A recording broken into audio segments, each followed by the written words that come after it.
A good farmer has to do his homework to figure out the best course of action to take for any type scenarios that may come up.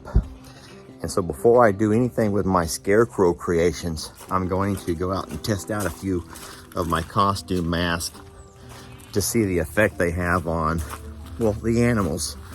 I mean, we don't want to scare anybody too bad, but we do want to scare them just enough.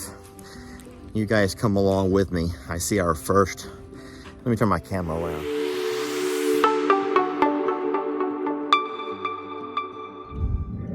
But I just have to find a way to keep them off of the property until my grass grows.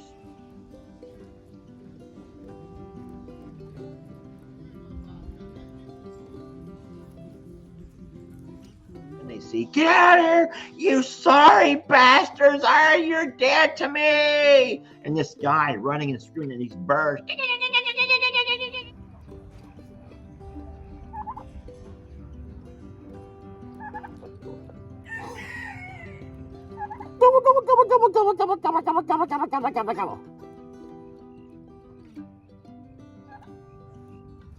Flying away. So anyway, sorry.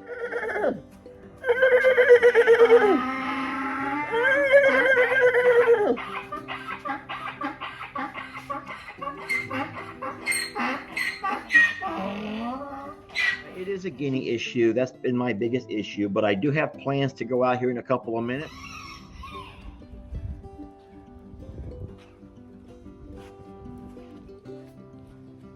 No! No!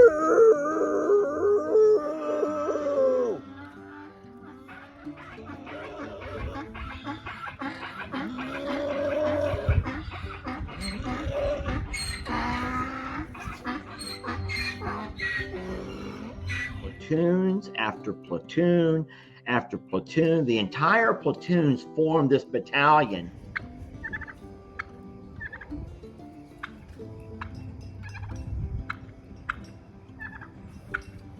Of guineas, and they march across like biblical times. It's like a biblical Exodus kind of story, guys. Really, if I was to be inspired to write a book of the Bible, I would write about this biblical Exodus, this whole plague of guineas that march across the pastures, and they don't miss a single spot.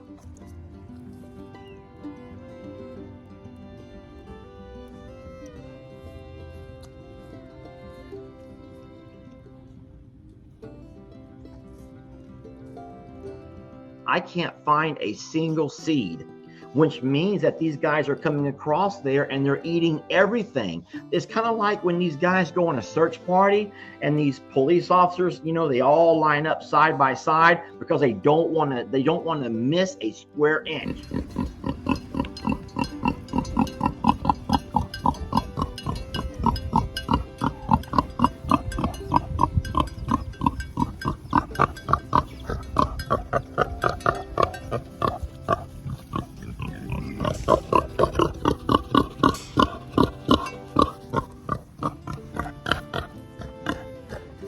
And so these guineas all get into formation and they're side by side, and the team leader, whatever noise he makes, and then they all just start going and they start walking and their heads are going up and down and they literally are getting every seed.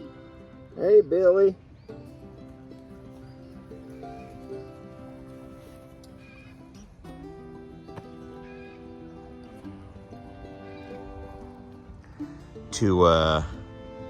Where is Kim's platoon? Where is Kim's platoon right now? Let's go find Kim's platoon. I'm just going to pretend like I'm a member of Kim's brigade and I'm walking across to Lester's house and I spot something out of the ordinary. As my beady little guinea eyes focus in on it, I don't know actually what that is, but you know what? Guineas are dumb, and all they know is it shouldn't be there. And so they're gonna probably turn and run the other way. In fact, those suckers make a beeline right through here, cross through this fence to go into my pond pasture. Not to worry. they're gonna be met by this guy over here. So you're all saying, Lester, that's not gonna scare anybody. Guys, only time will tell. But my biggest thing is that I don't need much more time over here. You can already see the grass seed starting to slowly pop up. There's still seed on the ground, but the seed here is germinating. I believe the ducks and geese have kept the guineas pushed off pretty good. So we're not too concerned about the guineas coming across the pond path. All right, so like any army, we're gonna have to kind of like pick and choose our battles. And so our first battle will be against the much larger brigade that we'll just call it Pawpaw's army or Pawpaw's platoons. And they normally come across that breezeway right there between Bree's house and my dad's barn. My dad, yeah, I think he opens the gate and shoos them this way every morning, and they come right through there and they come right across this yard here. And at this point, they get to a spot where they can sometimes go different ways. Sometimes they'll go across the pasture this way over here. But what I've noticed is they can't really find the seed as easily out in the grass. So what they normally do is walk up alongside the driveway here where they can see the seed a lot easier. And they walk right along through here with their heads to the ground, just pecking away, pecking away, pecking away. Sometimes they'll cross into here, but if our big animals are walking around, hanging around, they don't want to mess with them. So they'll come right up past the driveway, and that's where we're hoping we're going to be able to spook them. I might should have put these down a little bit lower, but I want them to look realistic. And I might should hang something in their hands to maybe, draw their attention. But I'm hoping that they won't come as far as there, and at this point over here, they'll scatter and go right back to where they belong, which is my dad's yard and his pastures.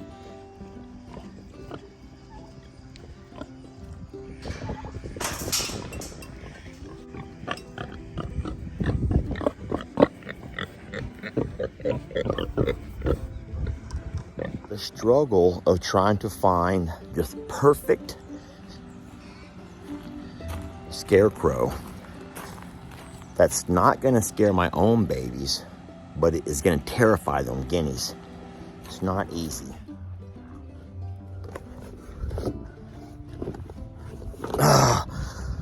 Way too scary. I would never do that to my babies. Never gonna do that. It all lit up also. They just ate it up. And so when I started my first live and I had this spooky little woman over here and I put on an I'm a Survivor hat on her, I want you all to get familiar with her because I am in fact about to go outside right now and build me a couple of scarecrows.